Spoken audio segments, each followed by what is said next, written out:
I want to forget the name, Passepartout. I'll call you Passepartout, said Phileas Fogg. In 1872, the Reform Club in London's Pall Mall was a club for men only. Phileas Fogg went to the Preform Club every day. He left his house at 7 Savile Row at 11:30 in the morning and walked to the club. He had his lunch and his dinner there. He read the papers at the club, and he played cards. He left late in the evening and walked back to Savile Row. He went to bed at midnight. Phileas Fogg was a cold man. He didn't talk much, and nobody knew much about him. But everything in his life had to be right. His washing water had to be at 31 degrees Celsius, not 30 degrees Celsius and not 32 degrees Celsius. At 9:37 on the morning of October 2, 1872, his servant, James Forster, brought him water at 30 degrees Celsius, not 31 degrees Celsius. So this servant had to go. Phileas Fogg sat at home in his Savile Row house. He waited for his new servant. The new servant came. He was about 30 years old. "You are French," said Phileas Fogg, "and your name is John?" "No," said the new servant. "My name is Jean, Mr. Fogg. They call me Jean Passepartout, because in French a passepartout can open every door. When things are bad, I can always get out. I can get out of anything." "Tell me about your work," said Phileas Fogg. "I am a good man and I can do a lot of different jobs," said Jean Passepartout. "I was a fireman in Paris. And, look." Passepartout did a high jump, then put his left leg and then his right leg on his head. He was a strong man. "But I left France in 1867, said Passepartout, "and I came to England. I want to be a servant. I am looking for a quiet life. People say that you are the quietest man in Britain. So I want to work for you. I want to live quietly now. I want to forget the name, Passepartout. I'll call you Passepartout," said Phileas Fogg. "What time is it?" Passepartout pulled out a big watch and looked at it. "It is 11:29, Mr. Fogg," he said. "All right. From now, 11:29 on October 2, 1872, you are my servant." With those words, Phileas Fogg put on his hat and went out. There was nobody in the house, then, only Passepartout. "Here I am," the Frenchman thought. "But what do I do?" He went into every room in the house. He found his room, and in it there was a timetable. Everything was there, starting from 8 o'clock. Phileas Fogg got up at that time. 8:23 Bring tea. 9:37 Bring washing water, 31 degrees Celsius. 11:30 pf goes to the Reform Club. Then, from 11:30 in the morning to midnight, everything was on the timetable. Mr. Fogg always went to bed at midnight. Passepartout smiled. "This is right for me," he thought. "Mr. Fogg is the man for me." Chapter 2. The Bet. "We are leaving in 10 minutes for Dover and Calais," said Phileas Fogg. "We are going round the world." It was 6:10 in the evening at the Reform Club. Phileas Fogg was in the card room. He was at a card table with the same 5 men as yesterday and the day before and the day before that. Phileas Fogg and the 5 men didn't usually talk when they played cards. But this evening, before the game started, the men talked about a newspaper story. A thief walked into the Bank of England and took £55,000. Then he walked out again. One of the men at the card table, Ralph, had a very good job at the Bank of England. "They'll catch the man," Ralph said. "The best detectives are at every port. They know that the man is tall. He wears expensive clothes. They'll find him." "Oh, I don't know," said Stuart, another man at the table. "The world is a very big place." "It was a big place," said Phileas Fogg. "What do you mean, was? Is it smaller now?" said Stuart. Yes, said Ralph. I think Mr. Fogg is right. You can go round the world more quickly now. All right, said Stuart. You can go round the world in about 3 months, but that doesn't mean. Not 3 months, said Phileas Fogg. 80 days. Fogg's right, said Ralph. The Rothal to Allahabad Railway, in India, is open now. Look, today's Times has a timetable for a journey round the world. And he showed them, on the center page of the paper. London to Suez, railway and ship 7 days. Suez to Bombay, ship 13. Bombay to Calcutta, railway 3. Calcutta to Hong Kong, ship 13. Hong Kong to Yokohama, ship 6. Yokohama to San Francisco, ship 22. San Francisco to New York, railway 7. New York to London, ship and railway 9. 80 days. Yes, said Stuart, 80 days. It's all right on paper. But a lot of things can happen in 80 days. They can stop you on the way. No, they can't, Mr. Stuart, said Phileas Fogg. Well, why don't you try, Mr. Fogg? Go round the world in 80 days, said Phileas Fogg. All right. I have £20,000 in Barings Bank. I'll bet all of it. £20,000, cried Ralph. Something will happen on the journey, and you'll lose all your money. Nothing will stop me, Phileas Fogg said. In the end, Phileas Fogg's 5 friends took the bet. Each person will pay you £4,000, that's £20,000, when we see you again here in the Reform Club in 80 days at the end of your journey round the world, said Ralph. Or you have to pay us £20,000. That's the bet. Phileas Fogg thought for a minute. Today is Wednesday, October 2nd. So I have to be back here, in this room in the Reform Club, on Saturday, December 21st at 8:45 in the evening. At 7:25, Phileas Fogg said good night to his friends and left the Reform Club. At 7:50, he opened the door of his house in Savile Row and went in. Mr. Fogg? Is that you? Said Passepartout. He looked at the timetable. This was not on the timetable. We are leaving in 10 minutes for Dover and Calais, said Phileas Fogg. We are going round the world. Passepartout's eyes opened wide, very wide. He opened his arms, then jumped on one leg. Round the world, he said. In 80 days, said Phileas Fogg. We have to go now. Now. But your bags? I'm not taking any bags. Well, one small bag. We can buy things on the way. Bring down my coat. Wear strong shoes. Move. At 8 o'clock, Passepartout was ready with a small bag. A quiet life, he thought. Where is my quiet life? Phileas Fogg was ready. He had a book under his arm, Bradshaw's, a railway and ship timetable. He took the bag from Passepartout and put a lot of money into it. Then he gave the bag to Passepartout. Look after it, he said. There's £20,000 in it. At the station, Phileas Fogg saw his 5 friends from the Reform Club. You're here to say goodbye? That's kind, he said. I'll have stamps in my passport for each country. You can see them when I come back. We won't look at your passport, said Ralph. You're an Englishman. At 8:40, Phileas Fogg and Passepartout took their places in the train, and at 8:45 the train started. Some days later, the police at Scotland Yard had a letter from their detective, Detective Fix. Suez, October 9th. To Scotland Yard, London. I am following the bank thief, Phileas Fogg. Send a warrant to Bombay now. Fix, Detective. Chapter 3.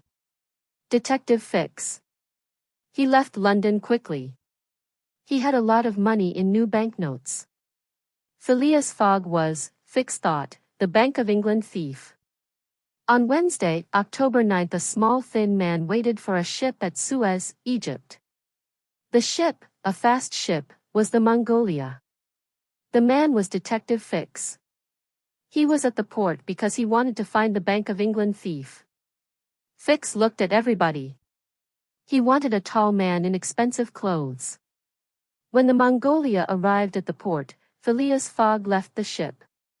He had to get a stamp in his passport. He went back to the ship. Fix watched him. Then the detective found Passepartout out in the town. "Can I help you?" asked Fix. "You are very kind," said Passepartout. "This is Suez?" "Yes," said Fix. "Suez, in Egypt, in Africa." Passepartout looked at Fix with wide eyes. "Africa," he said.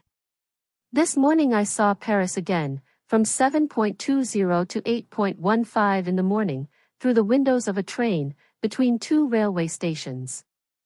And now I am here in Africa." "You haven't got much time, then?" asked the detective.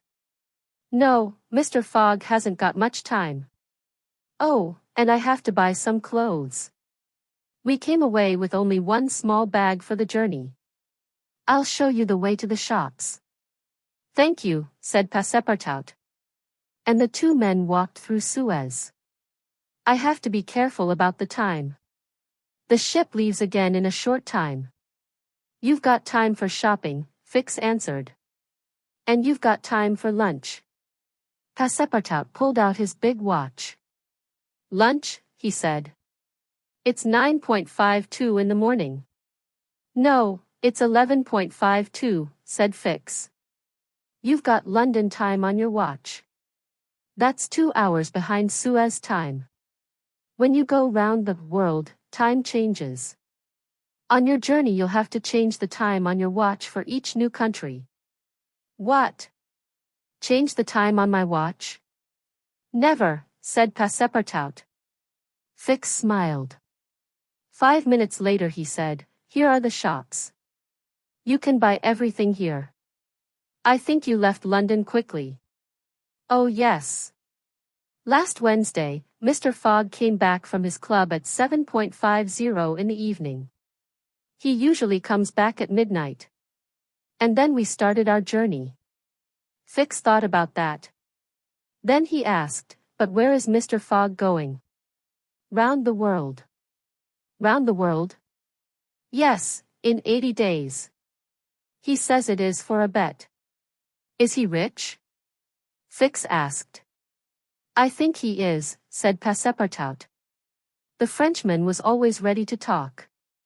"He has a lot of new banknotes with him, and he buys things all the time. He gave the captain of the Mongolia a lot of money because he wanted to get to Bombay early. So the detective wrote to London and asked for a warrant in Bombay." Phileas Fogg was tall and wore expensive clothes. He left London quickly. He had a lot of money in new banknotes. Phileas Fogg was, Fix thought, the Bank of England thief. 10 minutes before the Mongolia left Suez, Fix was on the ship with a light bag and some money. He was on his way to Bombay. Chapter 4. India. "What?" said Phileas Fogg. "Are you saying that this woman wants to die with her husband?" Phileas Fogg looked at the timetable. "The Mongolia will arrive in Bombay on October 22nd, he wrote in his little black book. But she arrived 2 days early because there was a northwest wind behind her. He wrote 2 days early in the little black book, but he did not smile. At 4:30 in the afternoon of October 20th, everybody left the ship and went into Bombay. The train from Bombay to Calcutta leaves at 8 o'clock, Phileas Fogg told Passepartout. Be at the railway station before then. Then he went to the passport office and had dinner at the railway station. Fix went to the police in Bombay and asked about the warrant. He could not take Phileas Fogg back to England without a warrant. But the warrant was not there. It was in the post from England, so Fix could do nothing. Passepartout looked at Bombay. Everything was interesting to the young man. He stood outside the fine temple at Malabar. He liked it, so he went inside. But Passepartout didn't know that you can't go into a temple in India in your shoes. This temple is really lovely, thought Passepartout. He looked at the beautiful things in there. Suddenly 3 men in orange clothes started to hit him. Then they threw him to the floor and took his shoes. They were very angry. They shouted something, but Passepartout didn't understand the language. But the Frenchman was young and strong. He pushed the men away and ran out of the temple into the street. At 7:55, 5 minutes before the train left, Passepartout arrived at the station without his shoes, without a hat, and without the bag of new clothes. He found Phileas Fogg at the dinner table. Fix was at the station restaurant too. He sat behind Phileas Fogg and watched him. He listened to Passepartout and Phileas Fogg. Passepartout moved his arms up and down when he told Phileas Fogg about the temple. The detective smiled. So the servant did something wrong in this country, he thought. I can use that. The thief will have to stay in India. And I can wait for the warrant from England. Phileas Fogg and Passepartout sat on the train through the night, the next day and the next night. Everything was different outside from 1 minute to the next minute. Passepartout watched the many changes through the window. They were very interesting to him. Phileas Fogg was not interested. At 8 o'clock in the morning, on October 22nd, the train stopped near the station at Rothal. A man from the railway came to the train window. Everybody, get out of the train please, he called. Why do we have to get out? Asked Phileas Fogg. Because there is no more railway after this. It begins again at Allahabad, about 50 miles from here. But it's in the Times, said Phileas Fogg. He had the center page of the newspaper with him. Look. The paper says, the railway between Rothal and Allahabad is open now. The paper is wrong. But your company sells tickets from Bombay to Calcutta, the Englishman said. Oh, yes, the railway man answered. But everybody knows that they have to go from Rothal to Allahabad on foot or on a horse. He was right. The other people in the train knew about the railway. They left the train quickly and went to the village. They took all the horses. We'll walk, said Phileas Fogg. Passepartout looked down at his feet. He didn't have any shoes. His shoes were in the Malabar Temple in Bombay. There's an elephant over there, he said. The man with the elephant smiled a wide smile. A man with an elephant is a rich man when there isn't a railway. Phileas Fogg started at £10 an hour. No. 20. No. 40. No. In the end, the man sold the elephant to Phileas Fogg for £2,000. Elephant meat is expensive, Passepartout thought. Next, they had to find a guide. They didn't know the way to Allahabad. That was easier. A young Indian from the village saw them with the elephant. Do you want a guide? He asked. He spoke English, too. Every 2 hours, the guide stopped the elephant. It ate and drank some water. Phileas Fogg, Passepartout and the guide sat under a tree, out of the sun. Then they started again. They moved quickly, and climbed higher. By 8 o'clock in the evening, they were over the Vindhya mountains. They were halfway to Allahabad. The guide stopped for the night. They started again at 6 o'clock the next morning, and at 4 o'clock in the afternoon they were near Allahabad. They were in some trees when suddenly the elephant stopped. They heard the sound of singing and loud music. The guide drove the elephant into the thickest trees. It is a dead man, said the guide, quietly. They are taking a dead man to a temple. Tomorrow they will start a fire and put the dead man on the fire. Through the trees, they saw a lot of people. Some men wore the same orange clothes as the 3 men at the Malabar temple. Some men played music. Some women and children walked behind them. Then they saw a young woman. Some men pushed her in front of them. She was very beautiful, but she was very weak. She couldn't walk very well. Men at the back carried a dead man in fine clothes. The dead man was important, said the guide. The young woman was his wife, and they will put her on the fire tomorrow with her dead husband. What? Said Phileas Fogg. Are you saying that this woman wants to die with her husband?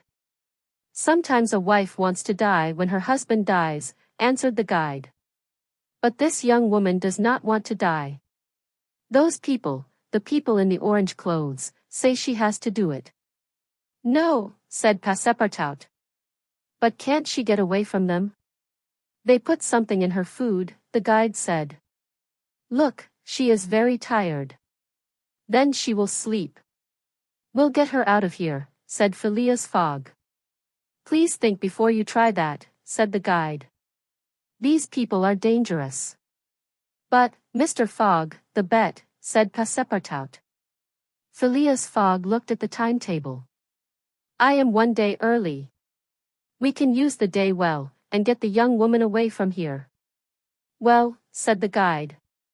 We can follow them, but we cannot go too near. They are going to a temple about 2 miles from here.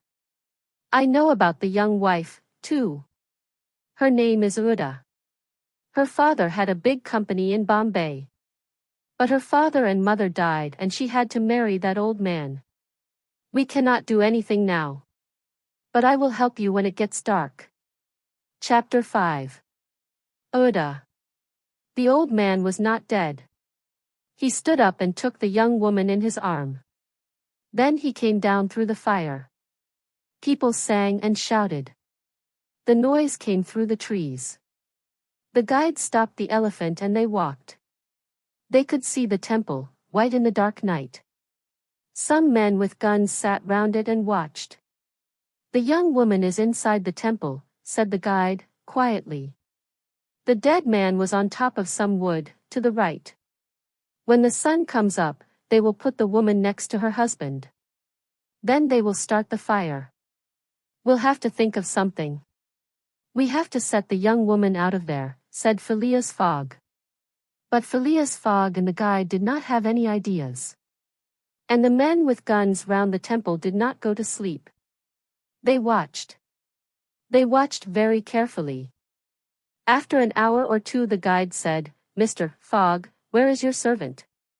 Phileas Fogg could not answer that. Passepartout was not there.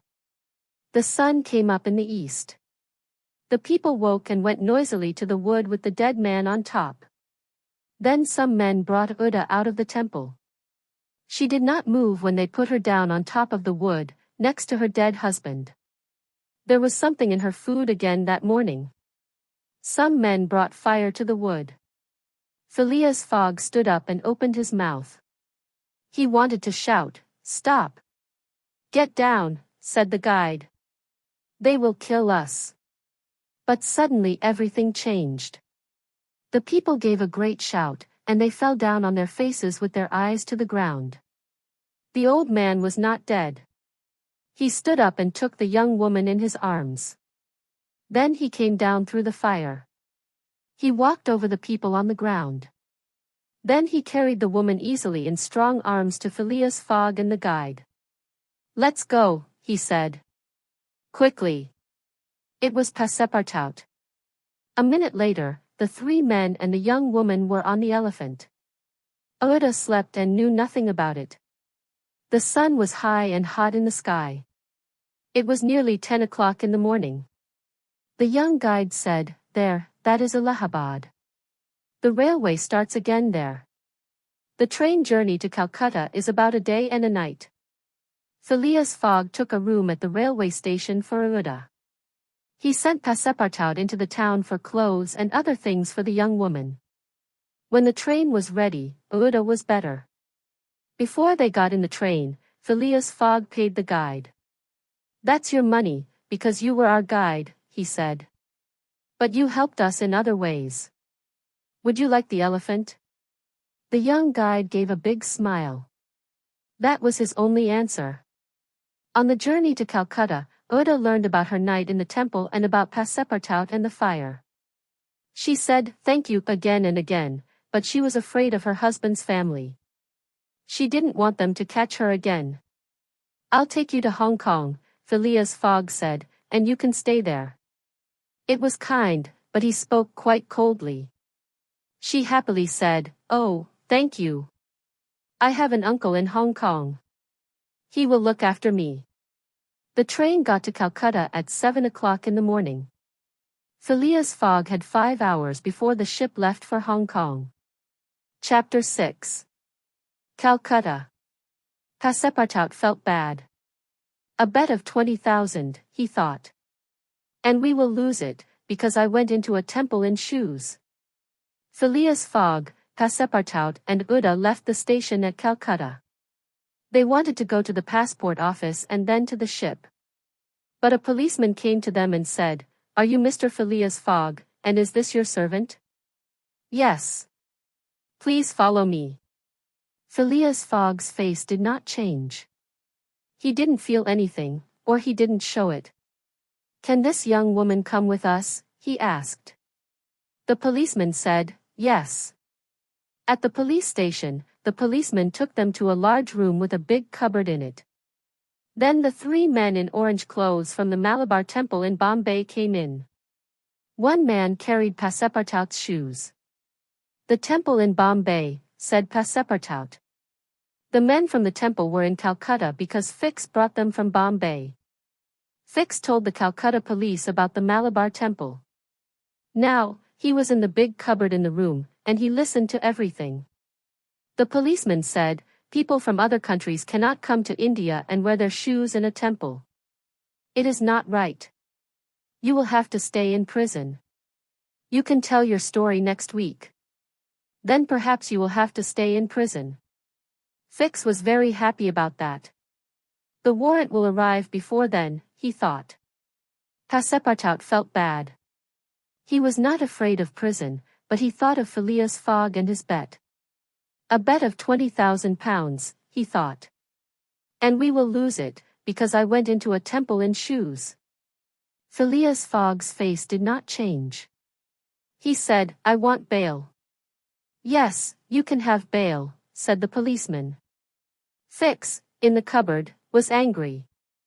But, the policeman said, because you do not live in this country, bail will be £1,000 each.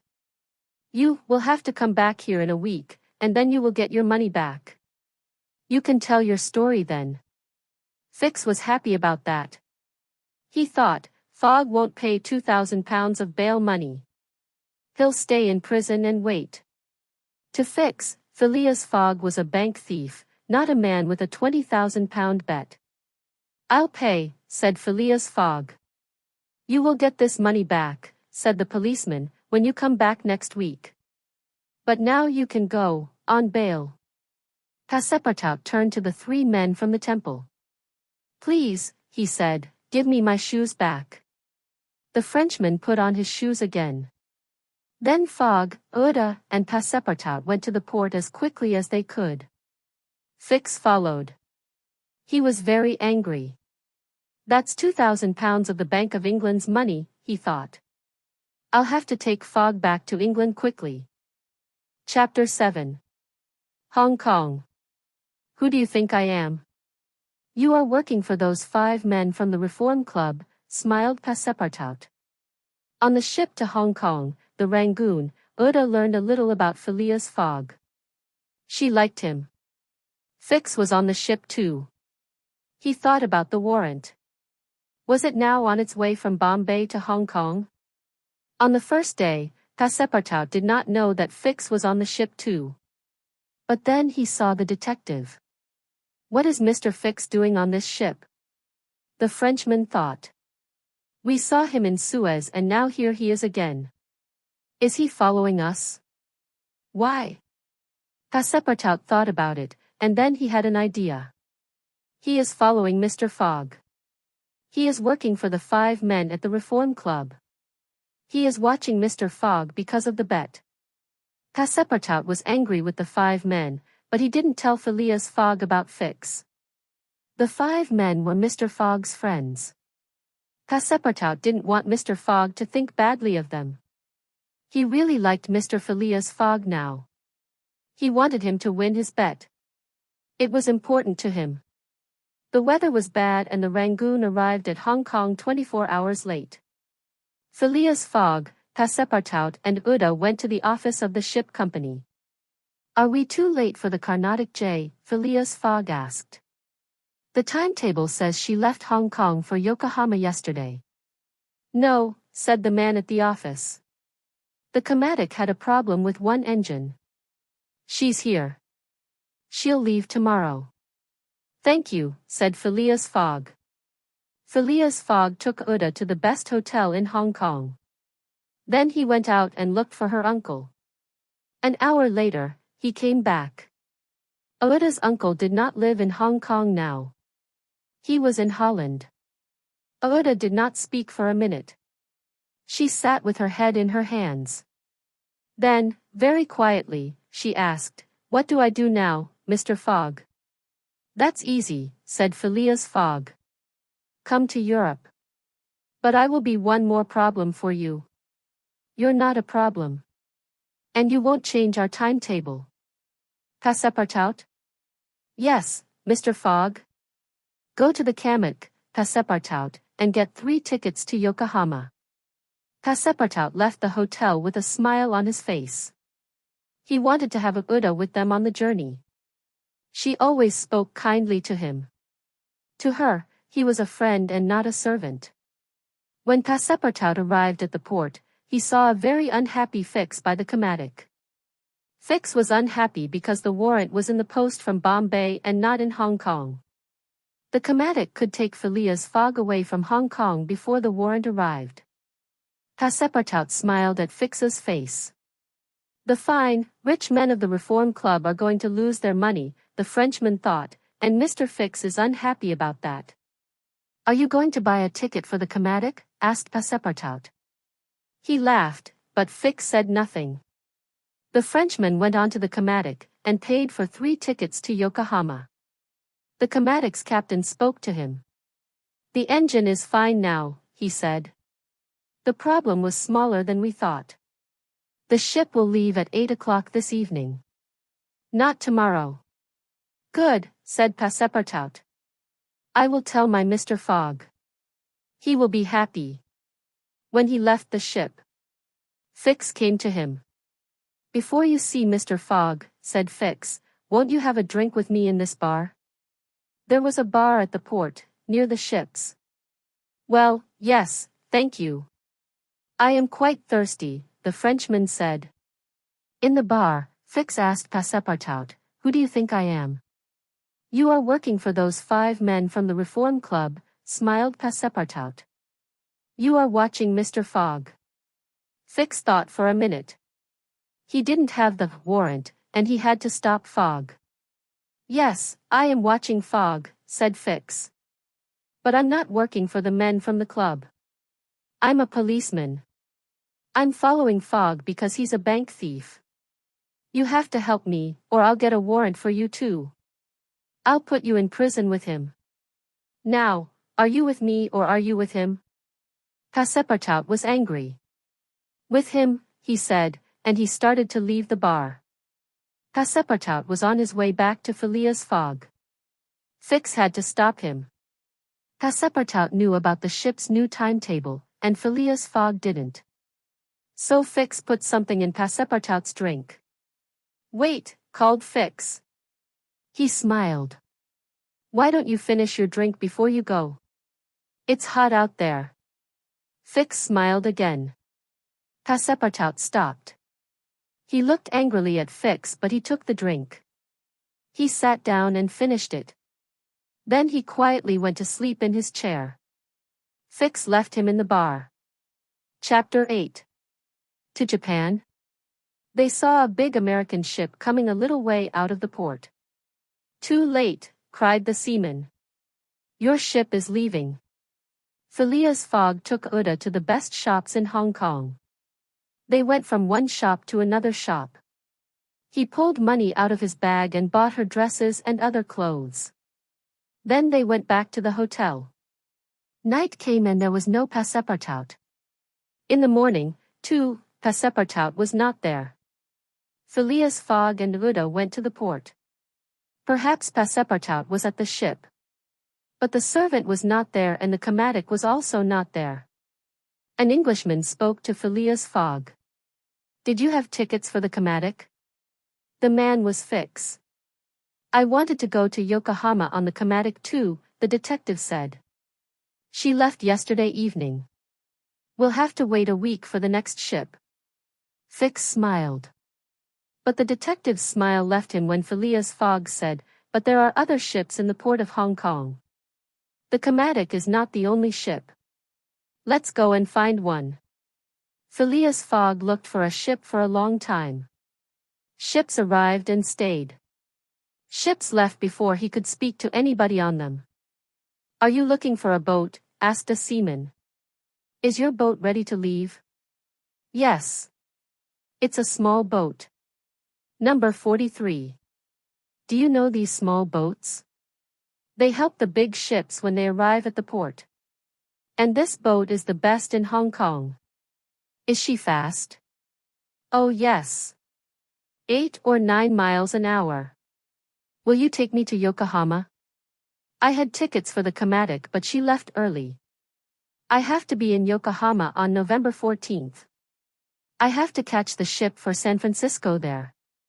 I can give you £100 a day, and £200 more in Yokohama on or before November 14th. "But why Yokohama?" said the seaman. "We can go to Shanghai, only 800 miles from Hong Kong. The ship for San Francisco starts from Shanghai. Then it goes to Yokohama before it goes to America." This was very interesting to Phileas Fogg. "That's not in my Bradshaws," he said. "Shanghai? And when does the ship for San Francisco leave Shanghai?" "On November 11th, at 7 in the evening. So we have 4 days. With the wind in the southeast, we can get to Shanghai in 4 days." "When can we start?" asked Phileas Fogg. "In an hour. We'll get food and water first." "Is she your boat? Or a company's?" "Oh, she's my boat. My name's Bunsby, and the Tankadere is mine."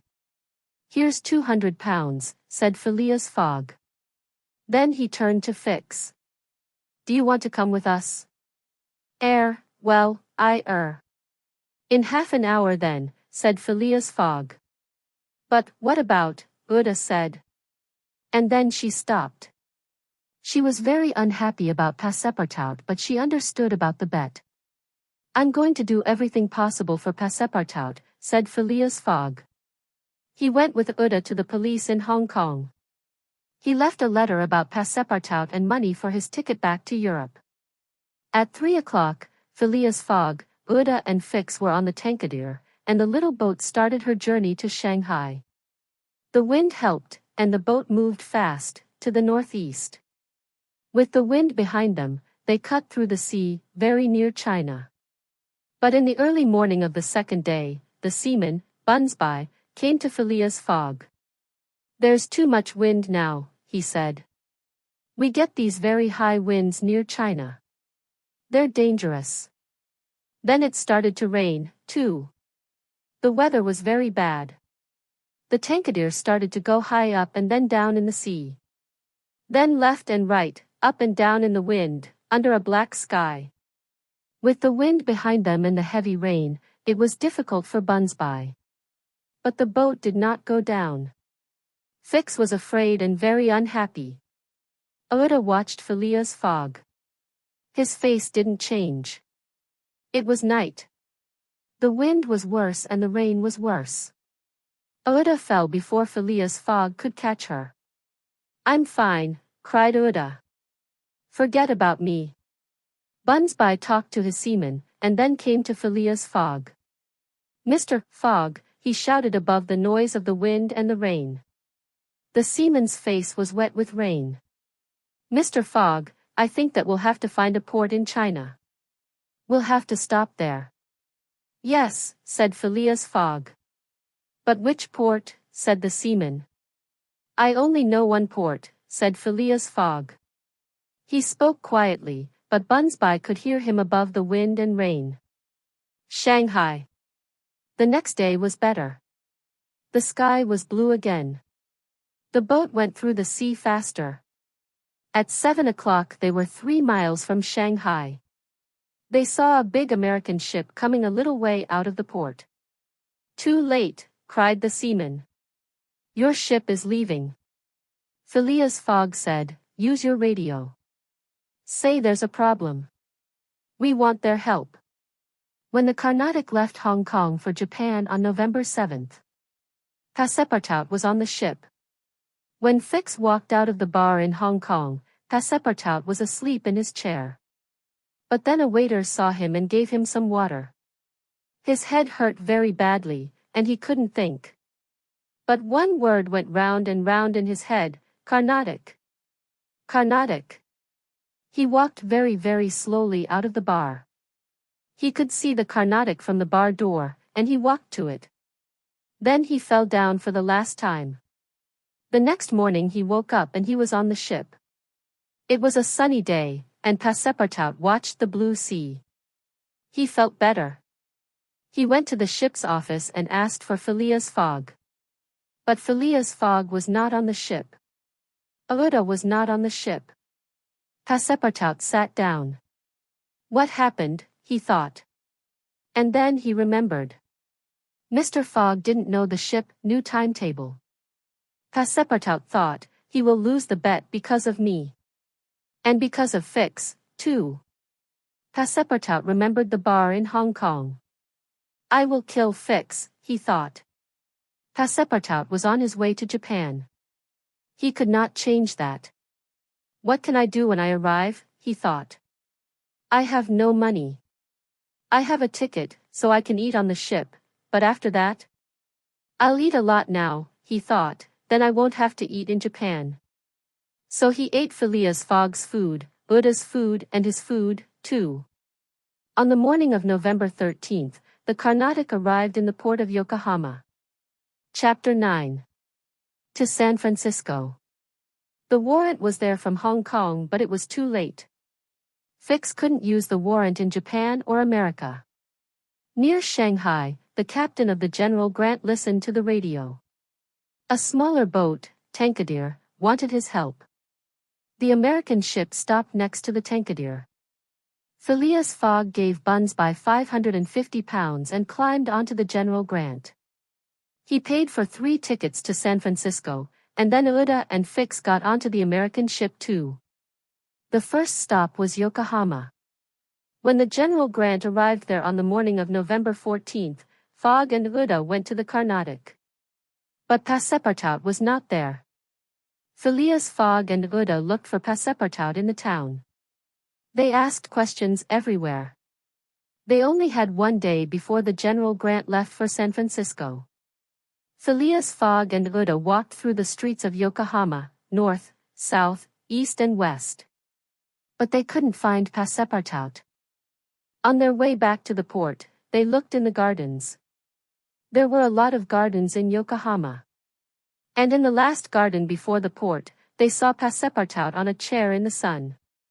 The servant was very happy, and they all went quickly to the General Grant. In Yokohama, Fix went to the police. The warrant was there from Hong Kong, but it was too late. Fix couldn't use the warrant in Japan or America. Passepartout saw Fix on the ship the next day, and the Frenchman hit the detective. Fix fell down on his back. Do you feel better? Asked Fix. He got up slowly. Yes, for now. Let's talk. Talk? Yes. I want to help your Mr. Fogg now. Oh, said Passepartout. So now you know that Mr. Fogg is not a thief. No. He's a thief and I have a warrant for him. Passepartout started to hit him again, so Fix said quickly, Wait. I can't use the warrant here. But Mr. Fogg is going to England. I can use the warrant there. So I want to help him. He wants to get to England quickly, and I want him to get there too. So I can help you now, and you can help me. We can be friends. Friends? Never, said Passepartout. But you can help Mr. Fogg. That's fine. I'll help him. A Scotland Yard detective can do a lot of things.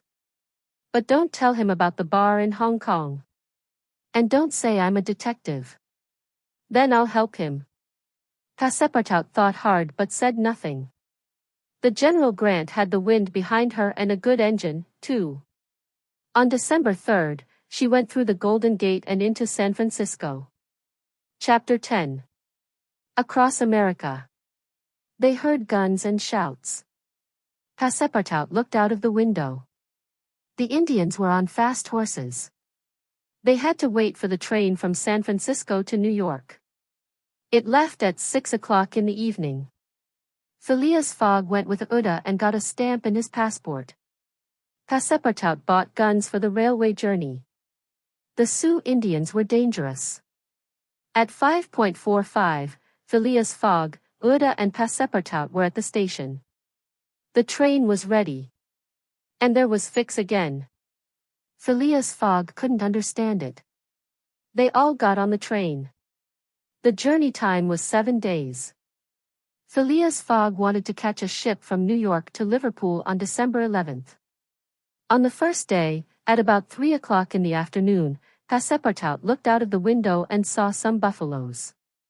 He saw hundreds of the big animals, and then thousands of them. They walked in front of the train and the train had to stop. Some people on the train were angry because the train had to stop on a hot day. They had to sit there and wait. But Phileas Fogg wasn't angry. He didn't look at his watch. He sat quietly and waited. In 3 hours, the thousands of buffaloes moved slowly across the railway, and then the train could start again. The next morning, everybody on the train heard the Sioux Indians. They heard guns and shouts. Passepartout looked out of the window. The Indians were on fast horses. They wanted to get on the train and take everybody's money. But a lot of people on the train had guns and they fought. A Sioux Indian killed the train driver. The Sioux wanted to stop the train but he did not understand the engine. The train went faster, not slower. They were very near the station at Fort Kearny, and there were soldiers there. The people on the train wanted to stop the train at the station.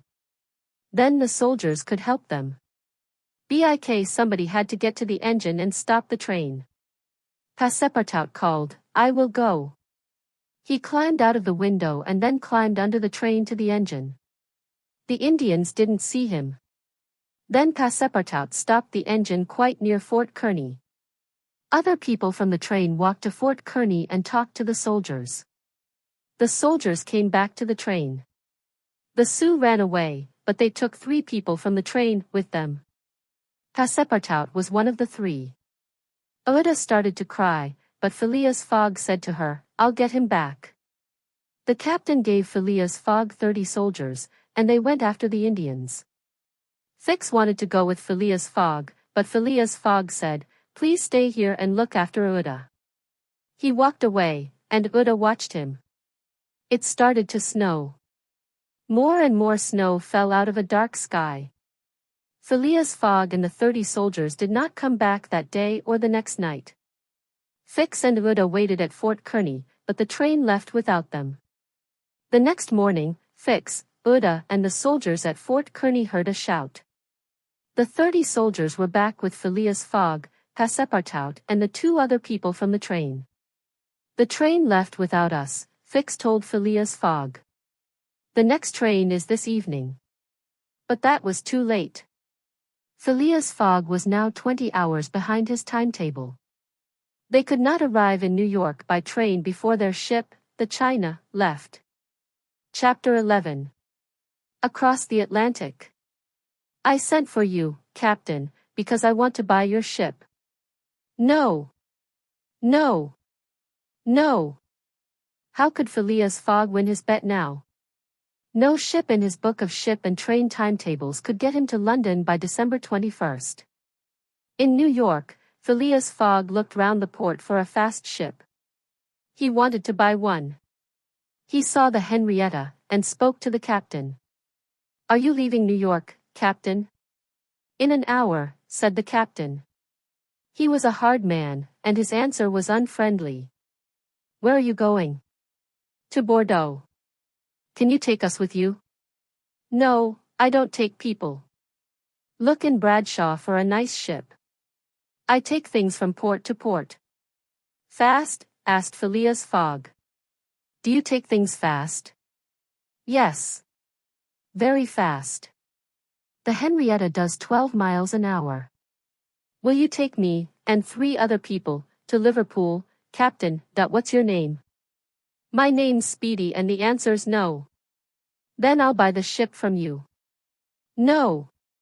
Phileas Fogg thought for a minute. Then he said, will you take us to Bordeaux? I can give you $2,000. For each person? Yes. Captain Speedy thought about it. $8,000. We're leaving at 9, he said. Phileas Fogg, Uda, Passepartout and Fix were on the ship when she left New York at 9 o'clock. The next day, December 13th, Phileas Fogg was captain of the ship. Captain Speedy was in his room, and 2 seamen watched him carefully. He couldn't leave the room. He shouted, but he couldn't get out. What happened on that day was this: Phileas Fogg wanted to go to Liverpool. The captain didn't want to go there, but the seamen hated their captain. And Phileas Fogg gave them some money, so they were happy about the new plan. Now the captain had to stay in his room. Aouda was not very happy about it, but Passepartout enjoyed it. Phileas Fogg was a very good ship's captain. Perhaps he was a seaman when he was younger. With her fast engine, and the wind behind her, the Henrietta moved quickly over the water. But one of the seamen said, Mr. Fogg, this engine can take us faster. We have to put more wood on the fire. And where do we get more wood? From the ship. They built everything on it from wood. Thank you, said Phileas Fogg. I'll have to think about it.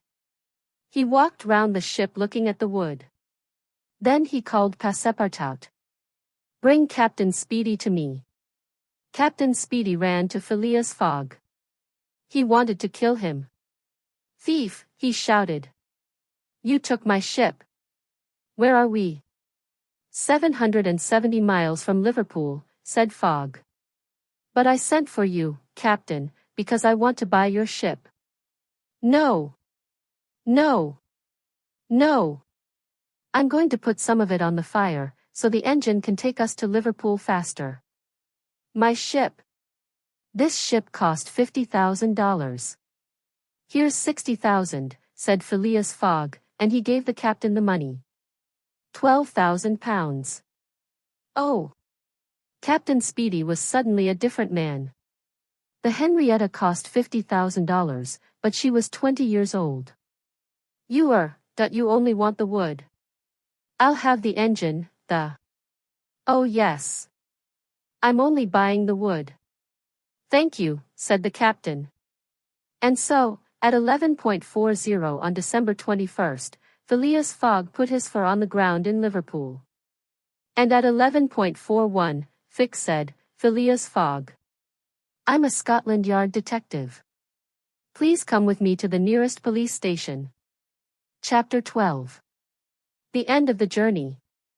Phileas Fogg moved quickly for the first and last time in his life. He hit Fix very hard. Phileas Fogg was in a police station in Liverpool. He looked at his watch. 2 o'clock. He had to be at the Reform Club before 8:45. At 2:33, there was a lot of noise in the police station. The door opened, and Fix ran in. He was red in the face. Mr. Fogg, he cried. I'm sorry. I'm very sorry. A mistake. My mistake. We have the Bank of England thief in prison. I was on the ship, so I didn't know. Then Phileas Fogg moved quickly for the first and last time in his life. He hit Fix very hard. Fix fell on the floor and stayed there. Passepartout and Aouda came in and they all went quickly to Liverpool railway station. The London train wasn't there. They were too late. Phileas Fogg paid for a train. They were the only people on it. But when the train arrived in London, the clock showed 8:50. Phileas Fogg was 5 minutes late. Ouida and Passepartout were unhappier about the bet than Phileas Fogg. This fine man had £20,000 with him at the start of the journey. And now he had £1,000. He also had £20,000 in Baring's Bank, but he had to pay it to his 5 friends in the Reform Club. At home in Savile Row, Phileas Fogg stayed in his room all day. He thought about money and made plans. At 7:30 in the evening, he came down and spoke to Ouida. He was not sad and he was not excited. He looked at Ouida and smiled. "Ouida," he said, "I'm sorry. I brought you to England and now I have these money problems. Are you unhappy now?" "Unhappy," said Ouida. She couldn't tell him. "I was rich before the bet," said Phileas Fogg. "I brought you here to a good life, away from your dangerous life in India. But now I don't have much money. But, Ouida, can I give this money to you? Please." Ouida stood up. "I don't want any money, but I want to be with you. I want to be your wife. Please ask me." She gave him her hand. Phileas Fogg looked into her beautiful eyes. There was love in them. "You know," he asked. "Do you know that I love you?" "Yes," she said. Phileas Fogg called Passepartout, and he came quickly. Mr. Fogg had Ouida's hand in his hand. Passepartout saw that and he was very, very happy. "Do you think, Passepartout," Phileas Fogg said, "that you can speak to Mr. Wilson, at my church? Is it too late in the day?" Passepartout smiled. "It is never too late," he said. It was 8:05. "For tomorrow, Monday?" he asked. "For tomorrow, Monday," said Phileas Fogg and Ouida. Passepartout ran out. At 8:35 he was back. He was red in the face. And he couldn't speak. "What is it?" asked Phileas Fogg. "Mr. Fogg. Please. Mr. Fogg, tomorrow. You and Ouida." "Not possible." "Not possible? Why?" asked Phileas Fogg. "Because tomorrow is Sunday." "Monday," said Fogg. "No, today is Saturday." "No, it isn't."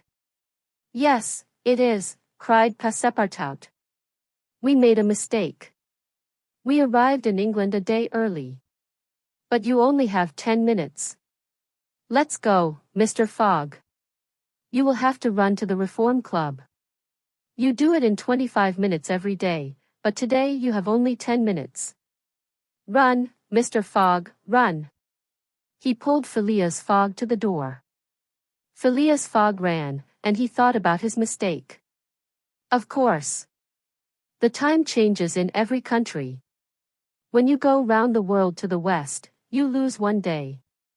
But when you go round the world to the east, you have 1 more day. But now, was he too late?